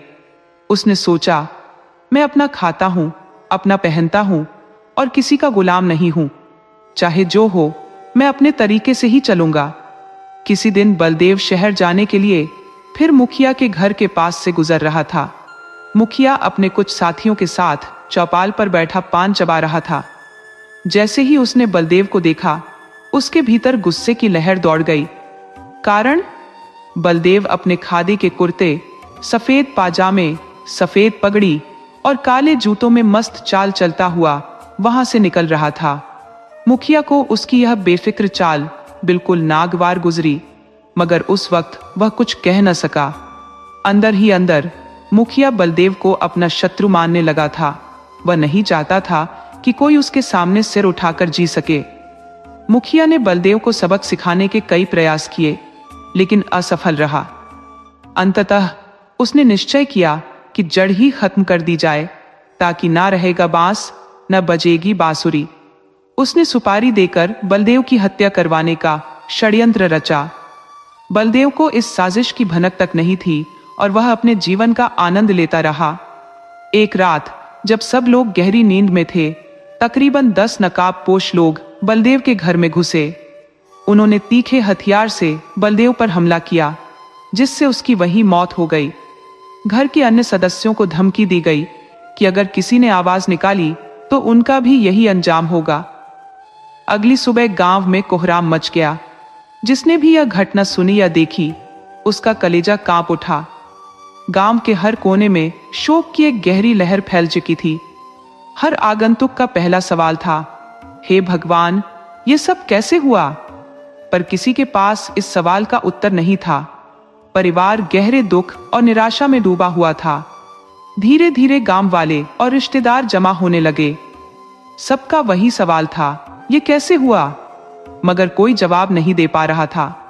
बलदेव का अंतिम संस्कार पूरे गांव की उपस्थिति में किया गया और जैसे जैसे समय बीतता गया, लोग वापस अपने अपने घर लौट गए। किसी तरह से 13वीं की रस्म पूरी हुई। अब बलदेव के जाने के बाद घर में सिर्फ 4 लोग बचे थे, दयावती और उसके 3 बच्चे। दयावती की सबसे बड़ी संतान उसकी बेटी थी, जिसे सब प्यार से प्रेमा कहते थे। प्रेमा की उम्र लगभग 16 साल थी। बलदेव उसकी शादी के लिए लड़का ढूंढ रहा था, मगर जो होना था वह हो गया और भाग्य को कौन बदल सकता है। उसके 2 बेटे भी थे। बड़े का नाम विशाल था, जिसकी उम्र 14 साल थी, और छोटे बेटे का नाम रामदास था, जो 12 साल का था। दयावती के मन में यह ख्याल घर कर गया था कि एक दिन बलदेव और मुखिया के बीच कहां सुनी हुई थी। वह जानती थी कि मुखिया एक बहुत चालाक और स्वार्थी व्यक्ति था और उसके लिए कोई भी कुटिल कार्य करना मुश्किल नहीं था। इसीलिए दयावती ने सोचना शुरू कर दिया कि उसे अपने बच्चों को बचाने के लिए मुखिया से दूर रहना होगा। वह अपने बच्चों को लेकर कहीं और बसने की योजना बनाने लगी, ताकि उस क्रूर मुखिया की काली छाया उसके परिवार पर न पड़े। बलदेव की मृत्यु के बाद मोहल्ले और जाति के लोग भी भीतर से टूट चुके थे, क्योंकि बलदेव सिंह के रहते किसी की हिम्मत नहीं थी कि वह गरीबों या कमजोरों को परेशान कर सके। वह हर तरह से मोहल्ले के लोगों की मदद करता था, चाहे आर्थिक रूप से हो या मानसिक सहारे के रूप में। इसी वजह से लोग उसे बेहद इज्जत देते थे। लेकिन अब उसके जाने के बाद सभी लोग डरे सहमे जीवन जीने लगे थे। एक दिन मोहल्ले के कुछ लोग बलदेव के घर आए और दयावती से बोले, हम तुम्हारी हर संभव मदद करेंगे, तुम निश्चिंत रहो। मगर दयावती अब इस गांव से बिल्कुल तंग आ चुकी थी। उसे इस गांव में एक एक पल बिताना दुश्वार हो गया था। उसने ठान लिया कि वह अपनी सारी जमीन बेचकर यहां से निकल जाएगी, क्योंकि उसके मन में यह डर था कि अगर आज उसका सुहाग छीना गया है तो कल उसके बच्चों पर भी वही खतरा मंडरा सकता है। दयावती ने अपनी जमीन और घर की कीमत लगाई। हालांकि कीमत उसे हास नहीं लगी, मगर गांव में रहने का दर्द उसे इतना सता रहा था कि उसने कम कीमत पर ही सब कुछ बेचने का फैसला कर लिया। वह अपने मायके में जाकर बसने का निर्णय कर चुकी थी। गांव और मोहल्ले के लोग उसे रोकने की बहुत कोशिश करते हैं, मगर दयावती का दिल किसी की बात मानने को तैयार नहीं था। उसके होठों से सिर्फ एक ही बात निकल रही थी, मैं यहां अब नहीं रह सकती।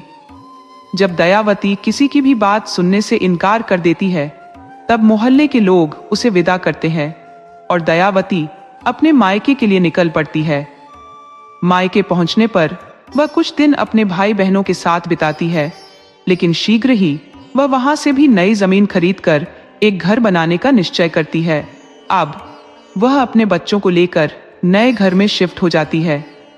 समय बीतते बीतते प्रेमा अब लगभग 19 वर्ष की हो चुकी थी। दयावती के मन में उसकी शादी की चिंता गहराने लगी थी। सवाल यह था कि आखिर उसकी बेटी के लिए उपयुक्त वर कौन खोजेगा। परिवार में कोई ऐसा शख्स नहीं था जो उसकी इस जिम्मेदारी को निभा सके। दयावती के दोनों बेटे भी अभी छोटे थे और वह किसी पर यह भरोसा नहीं कर सकती थी कि सही लड़का मिलेगा या नहीं। वह मन ही मन सोचती, मेरी एकमात्र बेटी है, ऐसे में उसे किसी अनजान के भरोसे कैसे छोड़ सकती हूं। इस विचार से दयावती ने स्वयं ही वर ढूंढने का निश्चय किया।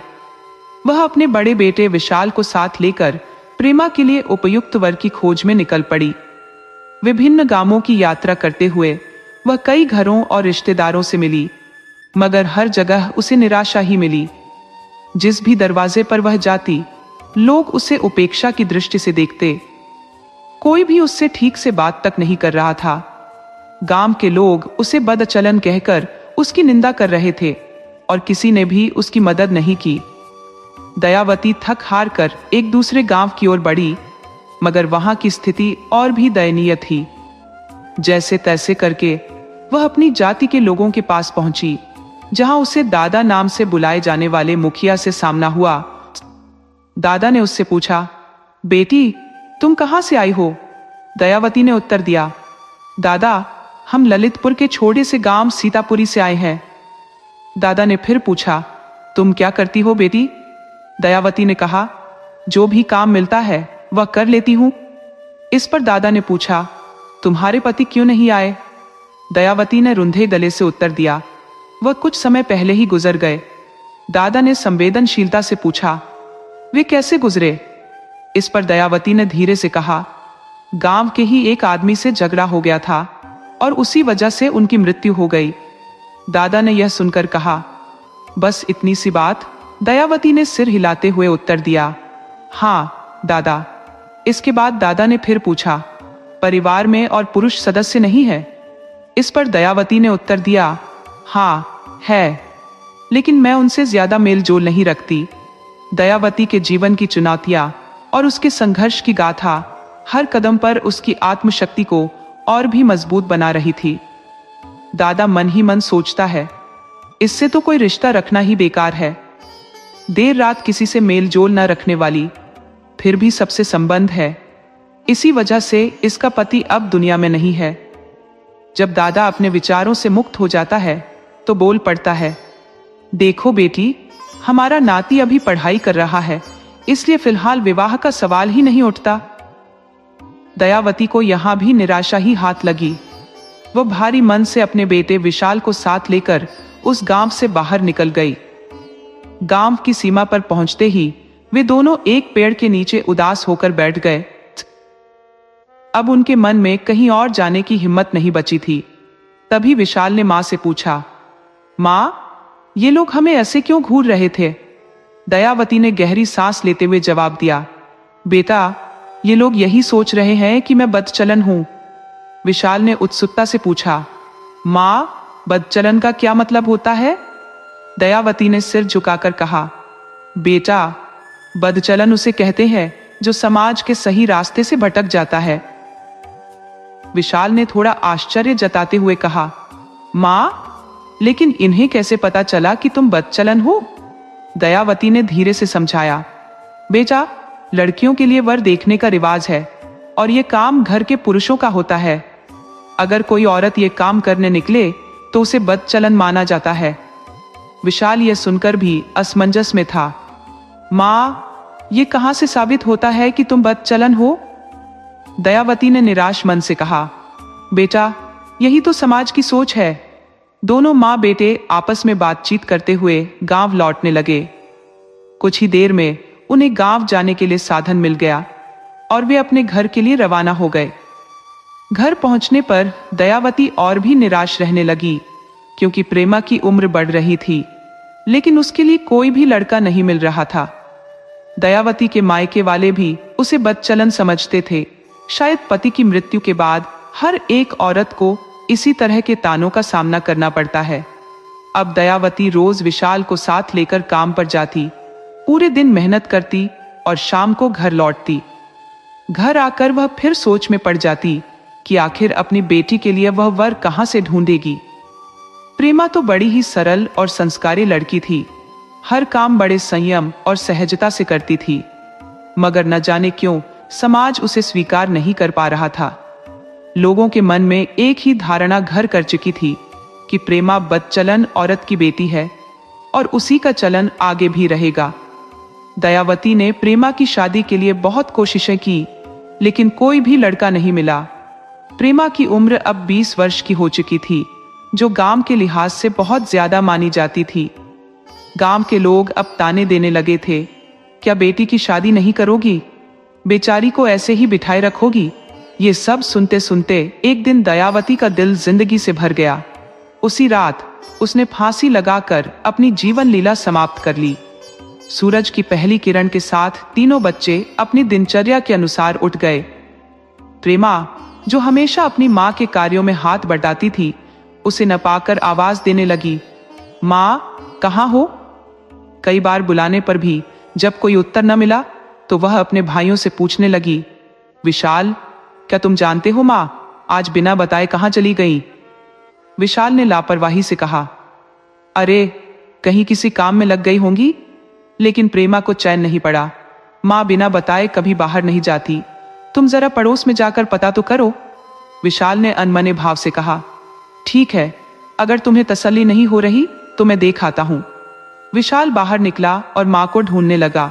पड़ोस की हर जगह पूछताछ की, लेकिन कोई भी माँ का सुराग नहीं दे सका। थक हार कर जब वह घर लौटा और देखा कि माँ अब भी नहीं लौटी, तो तीनों बच्चों की धड़कनें तेज हो गई। वे सोचने लगे, आखिर माँ गई कहाँ? आखिरकार जब कहीं से कोई खबर नहीं मिली तो प्रेमा ने घर के अंदर ही ढूंढना शुरू किया।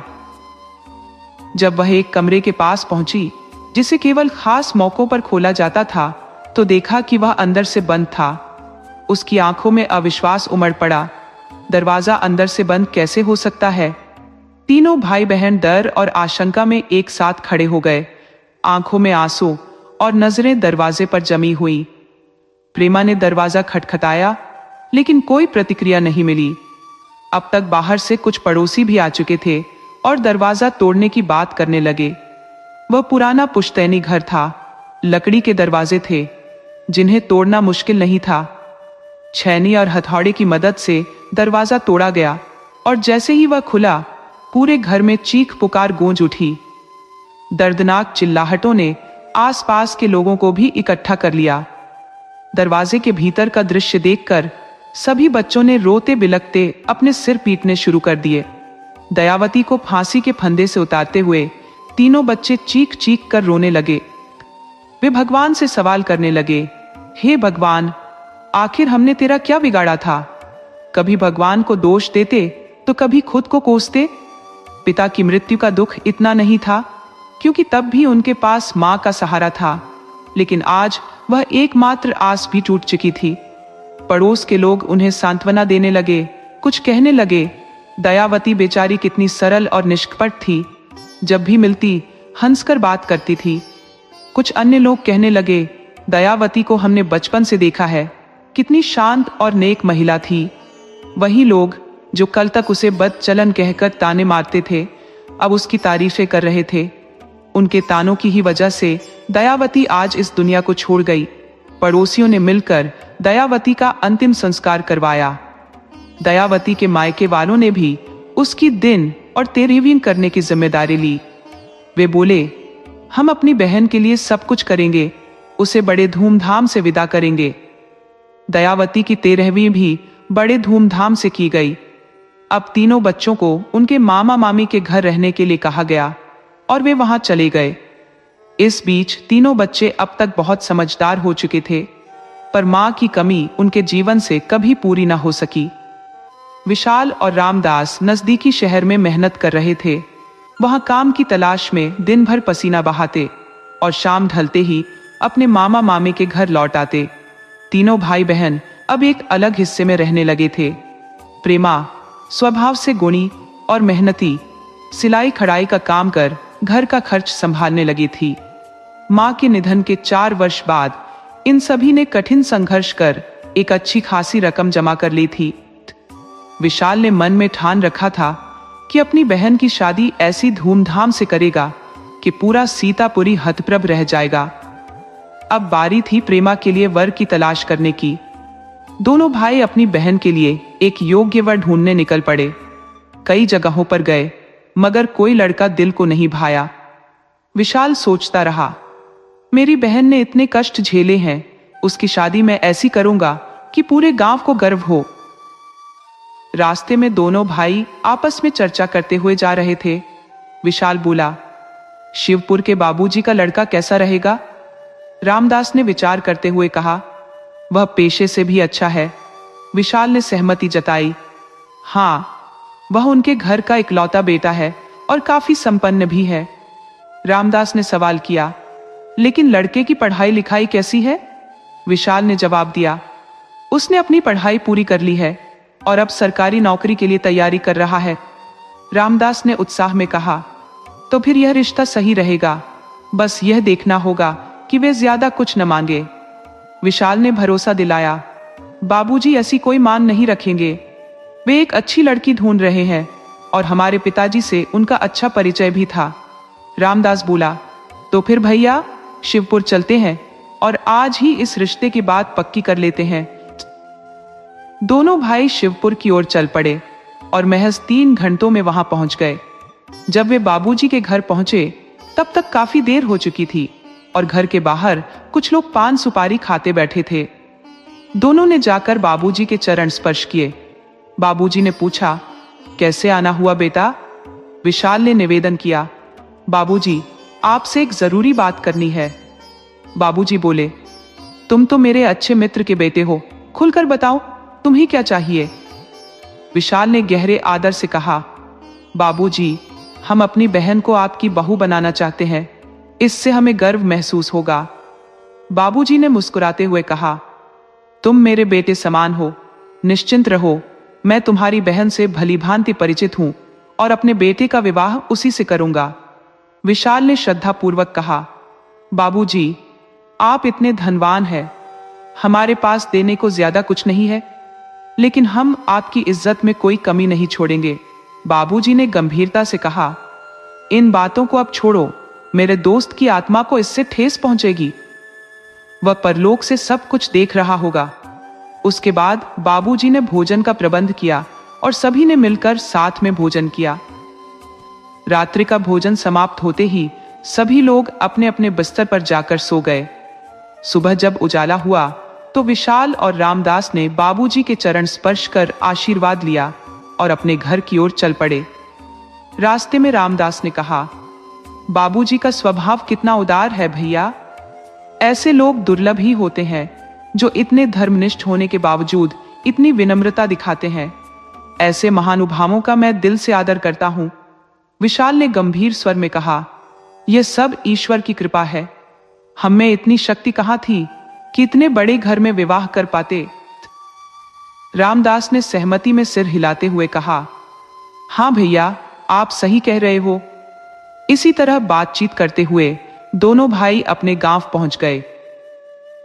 दोनों ही अब अत्यधिक प्रसन्न थे क्योंकि उन्हें अपनी बहन के लिए बिल्कुल वैसा ही वर मिल गया था जैसा वे चाहते थे।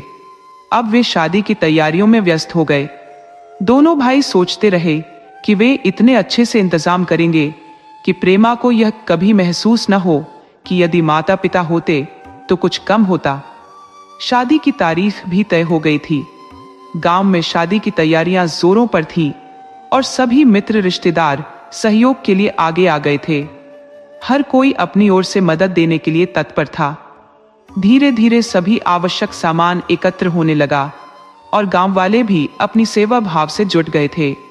विशाल के पास लोग आते और कहते, जो भी चीज चाहिए बस बता देना। कोई कहता, मैं तुझे अपना ही मानता हूं, तुझे किसी चीज की चिंता नहीं करने दूंगा। यह सुनकर विशाल को अचंभा हुआ कि वही लोग जो कल तक इस परिवार का बहिष्कार करते थे आज मदद के लिए सबसे पहले खड़े थे। कुछ रिश्तेदार जिन्होंने पहले ताने दिए थे अब वही लोग शादी में आने और सहायता देने के लिए उतावले थे। वह सोचने लगा, ये सब अचानक कैसे बदल गया? क्या यह भगवान की कोई लीला है? चारों ओर बस एक ही चर्चा हो रही थी, प्रेमा की शादी। आखिरकार वह दिन आ ही गया जिसका सभी को बेसब्री से इंतजार था। बाबूजी, जो अपने बेटे की शादी को लेकर बेहद उत्साहित थे, ने मन ही मन तय कर रखा था कि शादी बहुत ही धूमधाम से करेंगे। जब बारात गांव में दाखिल हुई तो चारों ओर पटाखों की आवाज से पूरा माहौल गूंज उठा। गांव वालों को भी पता चल गया कि बारात आ चुकी है और वे अपनी जिम्मेदारियों में और तेजी से जुट गए। रोड लाइट्स, डीजे, बैंड और घोड़े, जो आमतौर पर शादियों में नहीं देखे जाते थे, इस बार सब कुछ देखने को मिला। गांव के बच्चे, बूढ़े सभी मस्ती में झूम रहे थे। हर कोई यही कह रहा था, किस्मत वालों को ही ऐसा घर मिलता है। रामेश्वर से बड़ा इस गांव में कोई नहीं, पर उसकी बेटी की शादी भी इतनी धूमधाम से नहीं हुई थी। गांव के एक किनारे पर जनवासा था, जहां बारात धूमधाम के साथ पहुंची। सबसे पहले बारातियों का फल से स्वागत किया गया, जिसमें विभिन्न प्रकार के फलों का मिश्रण था। उसके बाद नाश्ते में बर्फी, गुलाब जामुन, गाजर का हलवा, पेड़ा और समोसा परोसा गया। गांव के लोगों को खाने के मौके कभी कभार ही मिलते थे, लेकिन वे मेहनतकश थे, इसीलिए उन्हें किसी दिक्कत का सामना नहीं करना पड़ा। परंतु शहर से आए मेहमानों की स्थिति गंभीर थी। वे भोजन के बाद मैदान की ओर भागते रहे। मैदान में जगह थी, इसीलिए बड़ी समस्या नहीं आई। अब टीके की रस्म हुई और उसके बाद जयमाला का कार्यक्रम संपन्न हुआ। जिसने भी दूल्हा दुल्हन की जोड़ी देखी, वह यही कहता रहा कि समय भी सही है और जोड़ी भी कितनी अनुपम है। फिर सभी ने मिलकर शादी की रस्में पूरी की। जब विदाई का समय आया तो पूरे परिवार ने मिलकर प्रेमा को विदा किया। दोनों भाई अपनी बहन प्रेमा से बहुत प्रेमा करते थे, क्योंकि प्रेमा ने ही उन्हें माता पिता का स्नेह और देखभाल दी थी। वह अपने भाइयों को खिलाए बिना कभी खाना नहीं खाती थी। इस तरह के गहरे प्रेमा ने तीनों को एक मजबूत रिश्ते में बांध रखा था। आज जब भाई अपनी बहन से जुदा हो रहे थे तो उनके दिलों में गहरा दर्द था। आंसू रुक रुक कर बह रहे थे। रिश्तेदारों और गांव वालों ने बहुत समझाया, परंतु भाइयों के आंसू थमने का नाम नहीं ले रहे थे। किसी तरह माहौल शांत हुआ और धीरे धीरे सभी नाते रिश्तेदार अपने अपने घर लौट गए। अब दोनों भाई अकेले रह गए थे। उन्होंने जैसे तैसे खाना बनाया और खाया। बहन ससुराल जा चुकी थी और दोनों भाइयों की दिनचर्या अब बदल गई थी। वे एक साथ खाना खाते और फिर अपने अपने काम में लग जाते। समय बीतता गया और सभी लोग अपने कामों में व्यस्त हो गए। कुछ समय बाद ईशीपुर से एक तार आया जो प्रेमी के नाम से था। ये देख विशाल हैरान रह गया। आखिर ये पत्र क्यों आया? मन को शांत करते हुए विशाल प्रेमा के ससुराल की ओर चल पड़ा। जब वह वहां पहुंचा तो देखा कि घर में भारी हलचल मची हुई थी। ये सब देखकर विशाल चौंक गया। तभी प्रेमा रोते हुए विशाल के पास आई और बोली, भैया, इस घर में मुझे बहुत दुख दिया जाता है। मुझे यहां से ले चलो, मैं यहां नहीं रह पाऊंगी। विशाल ने उसे समझाते हुए कहा, ऐसा मत कहो बहन, मैं तुम्हारे बिना जीवित नहीं रह पाऊंगा। प्रेमा ने हर्ष, अपने पति, के बारे में शिकायत करते हुए कहा, हर्ष को कोई परवाह नहीं। वह दिन रात घर से बाहर रहता है और जब आता है तो दारू पीकर पड़ा रहता है। जब से मैं इस घर में आई हूं, न उसने मुझसे कभी ढंग से बात की है और न ही मुझे अपना माना है। ऐसी जिंदगी से तो मर जाना ही अच्छा है। अपनी बहन की बातें सुनकर विशाल का दिल टूट गया। उसे विश्वास नहीं हो रहा था कि उसके अरमानों से भरे विदाई के बाद उसकी बहन इस स्थिति में है। विशाल को यह समझ नहीं आ रहा था कि आखिर इस प्रतिष्ठित घर में ऐसा माहौल कैसे हो सकता है। लेकिन प्रेमा भी झूठ नहीं बोल सकती थी। विशाल ने सोचा कि यदि घर पर कोई होता तो वह प्रेमा को मायके ले जाता, ताकि वह कुछ समय वहां रहे और मन बदल सके। उसने बहन को दिलासा देते हुए कहा, मैं तुम्हें दिवाली पर लेने आऊंगा, तुम चिंता मत करो, इसी घर को स्वर्ग बनाओ। ये कहकर विशाल ने विदा ली और घर की ओर चल पड़ा। विशाल सोचने लगा कि हर गृहस्थ जीवन के आरंभिक दौर में समस्याओं का होना स्वाभाविक है। ये कोई बड़ी बात नहीं है। लेकिन उसके जाने के बाद अब हालात और भी जटिल हो गए। हर्ष की दुर्वृत्तियां दिन ब दिन बढ़ती जा रही थी। हर्ष 22-23 दिन से घर की दहलीज पर कदम भी नहीं रखता था। बाबूजी भी इस हालत से हताश थे। सोच में पड़े रहते कि आखिर क्या उपाय करूं। मैंने तो हर्ष का विवाह इसलिए करवाया था कि शायद वह सुधर जाएगा। इकलौता पुत्र होने के नाते मैंने भी उसे अत्यधिक स्नेह दिया, उसकी हर मनोकामना पूर्ण की। मुझे क्या मालूम था कि यही स्नेह एक दिन मेरे लिए अभिशाप बन जाएगा। दूसरी ओर प्रेमा का जीवन मानो नरक बन गया था। जब भी वह अपनी वेदना सास के सामने रखती तो सास मानो आग बबूला हो जाती और उल्टे उसे ही दोषी ठहराने लगती।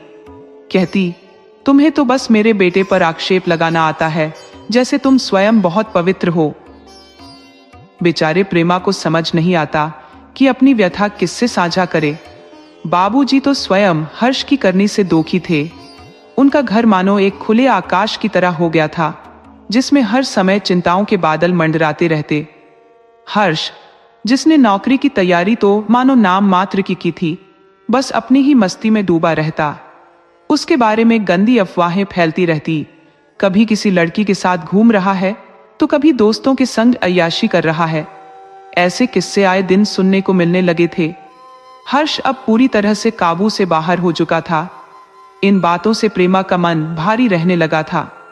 पहले तो वह सोचती थी कि वक्त के साथ सब कुछ ठीक हो जाएगा, परंतु हर्ष की आदतें बद से बदतर होती जा रही थी। आखिरकार प्रेमा ने अपने भाई विशाल को पत्र लिखा कि भैया, मुझे इस घर से ले जाओ, नहीं तो मुझे जीवित नहीं पाओगे। विशाल ने जैसे ही यह पत्र पढ़ा तो वह फौरन अपनी बहन के पास पहुंचा। घर पहुंचकर बाबूजी के चरण छुए और उनके सामने मौन होकर बैठ गया। विशाल ने कुछ नहीं कहा, बस शांत भाव से बाबूजी के समीप बैठा रहा। तभी बाबूजी बोले, बेटा, मैं भी इस स्थिति से बहुत व्यथित हूं। मैं स्वयं अपने बेटे को काबू में नहीं रख पा रहा हूं। प्रेमा, बेटी जैसी बहू मिलना किसी के लिए सौभाग्य की बात है। मैंने तो उसे पाकर बहुत आनंदित महसूस किया था। सोचा था कि अब शायद हर्ष भी सुधर जाएगा, लेकिन उसकी काली करतूतें दिन ब दिन बढ़ती ही जा रही है। हर्ष को शहर से बुलाया गया। उसने सभी की बातें बहुत ध्यान से सुनी। उसके हाव भाव से ऐसा प्रतीत नहीं हो रहा था कि वह इतना बिगड़ चुका है। सभी ने यह सोचकर चैन की सांस ली कि हर्ष अब सुधर जाएगा। विशाल भी अपने घर लौट गया और बाबूजी की सहमति लेकर हर्ष भी वापस शहर चला गया। मगर अगले ही दिन यह समाचार मिला कि हर्ष किसी लड़की को लेकर फरार हो गया। यह खबर आग की तरह फैल गई। जब प्रेमा को यह बात मालूम हुई तो उसका दिल टूट गया। तभी उसकी सास मानो अंगारे की तरह जलती हुई उसके पास आई और कड़वाहट भरे स्वर में बोली, यह सब तुम्हारी ही वजह से हो रहा है। अब प्रेमा के लिए इस सब को सह पाना नामुमकिन हो गया। अंततः उसने एक अंधेरी कोठरी में घुसकर फांसी का फंदा लगा लिया। प्रेमा की तुरंत मृत्यु हो गई और पूरे घर में मातम छा गया। चारों ओर एक ही चर्चा थी, बाबूजी की बहू ने फांसी लगा ली है। हाँ, प्रेमा ने अपनी जान दे दी। बेचारी, उसे यहां आकर सुख का एक भी क्षण नसीब नहीं हुआ। हर्ष ने उसके जीवन को विषाक्त बना डाला। खुद मर जाता तो किसी को इतना दुख ना होता। जब भी प्रेमा घर से बाहर निकलती, वह इतने स्नेह से बोलती कि सुनने वालों का मन बहल जाता। मगर उसकी सास उसके लिए मानो एक झर का प्याला थी, जिसने कभी उसके साथ अच्छे शब्द नहीं बोले। बेचारे बाबूजी भी क्या कर सकते थे? हर्ष के सामने किसकी चलती थी? और आज प्रेमा इस दुनिया से विदा हो गई, हमें नरक की अग्नि में छोड़कर। वह तो यहां रहकर भी मानो हर दिन मर रही थी। आज जाकर उसे वास्तविक शांति मिली होगी। इधर जब विशाल और रामदास को यह समाचार मिला तो उन्हें तुरंत बुलाया गया। कहा गया कि तुम दोनों जितनी जल्दी हो सके आ जाओ, क्योंकि प्रेमा की हालत बहुत गंभीर है। दोनों भाई सूचना मिलते ही हड़बड़ाकर शिवपुरी के लिए रवाना हुए। जब वे पहुंचे तो चारों ओर हाहाकार सुनाई दे रहा था। उन्हें तुरंत आभास हुआ कि जरूर कोई अनहोनी हो चुकी है। जैसे ही वे घर पहुंचे, वहां मातम का सन्नाटा फैला था। विशाल ने अपनी बहन को देखा और उसे देखते ही होश खोकर धराशायी हो गया। जब उसे होश आया तो वह फूट फूट कर विलाप करने लगा। विशाल की रुलाई फटकर गूंजने लगी, हे भगवान, मैंने तेरा क्या बिगाड़ा था जो तूने मेरी इतनी कठोर परीक्षा ली? मेरी प्यारी बहन को मुझसे हमेशा के लिए छीन लिया। वह मुझसे कह रही थी, मुझे ले जाओ भैया, यहां से नहीं तो मैं बच नहीं पाऊंगी। पर उस वक्त मेरे मन पर पत्थर रखे थे, वरना यह दिन न देखना पड़ता। काश मैं उसे अपने साथ ही ले गया होता। विशाल और रामदास की यह वेदना किसी से सहन नहीं हो रही थी, लेकिन उन्हें सांत्वना देने वाले भी अपनी बेबसी में थे। दुख का पहाड़ जब टूटता है तो कोई उपदेश काम नहीं आता। दोनों भाइयों को अब जीवन का कोई रस शेष नहीं दिख रहा था। उन्होंने तो अपनी बहन की खुशी के लिए वर्षों तक कठिन परिश्रम किया था, और आज सब कुछ निरर्थक हो गया। सभी ने मिलकर प्रेमा का अंतिम संस्कार किया और फिर अपने अपने घर लौट गए। विशाल और रामदास भी अपने घर की ओर चल पड़े। उन दोनों को ऐसा प्रतीत हो रहा था मानो अब दुनिया में उनके लिए कुछ भी शेष नहीं रहा। घर पहुंचकर वे दोनों बिना कुछ खाए पिए रात भर रोते रहे। सुबह जब उनकी आंखें खुली तो वे सूजी हुई थी और उनके चेहरे पर विषाद की लकीरें साफ नजर आ रही थी। आस पड़ोस के कई लोग उन्हें समझाने आए। सबने कहा, भगवान के आगे हम सब बेबस हैं, उसके फैसलों के आगे कोई कुछ नहीं कर सकता। सबके समझाने के बाद सभी लोग अपने अपने घर लौट गए। अब दोनों भाई एक दूसरे को दिलासा देते, एक दूसरे का सहारा बनते हुए बस जीने का प्रयत्न करते। उनके जीवन में अब कोई उद्देश्य शेष नहीं था, मानो वे बिना दिशा के बस चल रहे थे। उन्हें खुद भी समझ नहीं आता था कि वे आखिर क्यों जी रहे हैं। एक दिन भोजन करते वक्त रामदास ने अपने भैया से पूछ ही लिया, भैया विशाल, तुम विवाह क्यों नहीं कर रहे हो? हम कब तक इस अकेली जिंदगी को यूं ही खींचते रहेंगे? विशाल ने गंभीरता से जवाब दिया, रामदास, पहले मुझे हर्षित को उसकी गलती का एहसास कराना है, ताकि वह फिर किसी और के साथ वैसा न कर सके जैसा उसने हमारे साथ किया। मैं चाहता हूं कि कोई और भाई हमारे जैसे पीड़ा न सहे। विशाल के पास धन संपत्ति की कमी तो नहीं थी। अगर चाहता तो हर्षित को जेल भिजवा सकता था, परंतु उसने यह रास्ता उचित नहीं समझा। समय अपनी चाल चलता रहा।